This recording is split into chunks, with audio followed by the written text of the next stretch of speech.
দীর্ঘদিন আগেই চন্দ্রপুর আইএসবিটি তৈরি হয়। সেখানে বড় মাঝারি যানবাহন চলে যায়, কিন্তু পুরনো মোটর স্ট্যান্ডে ছোট মাঝারি কিছু গাড়ি যাত্রী পরিষেবা দিচ্ছিল।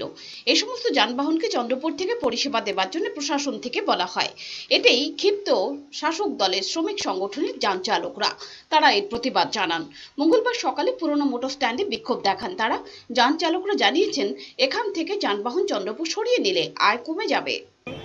আমাদের ম্যাজিক গাড়ি স্ট্যান্ড পুরাতন মোটর স্ট্যান্ড হয়ে চম্পকনগর যায়। এখন বর্তমানে যে পার্টি আমাদেরকে সিদ্ধান্ত দিয়েছে চন্দ্রপুর যাওয়ার জন্য। চন্দ্রপুর গেলে প্যাসেঞ্জারের বিরাট অসুবিধা হয়, খাস করে হঠাৎ করে বলে আসলে যেতে হবে। কদিন আগেই বলেছে আমাদেরকে পূজা বিশ্বকর্মা পূজা পর্যন্ত টাইম দেওয়া হবে। ওরা এই নিয়ম না মেনে বলছে এখন গাড়ি সরাও, চন্দ্রপুর যাও। চন্দ্রপুর গেলে আমাদের কি করতে হবে?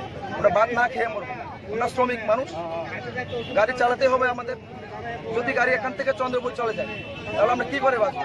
আমাদের মুখ্যমন্ত্রীর কাছে দাবি আমাদের গাড়ি মোটর স্ট্যান্ডে থাক। ঘটনার খবর পেয়ে ছুটে যায় পুলিশ। আলোচনা ক্রমে বিক্ষোভ তুলে নেয় যান চালকেরা। ব্যস্ততম সময়ে একাংশ শাসক দলের যান শ্রমিকদের বিক্ষোভে সমস্যায় পড়েন যাত্রী সাধারণ। ব্যুরো রিপোর্ট, চ্যানেল দিনরাত।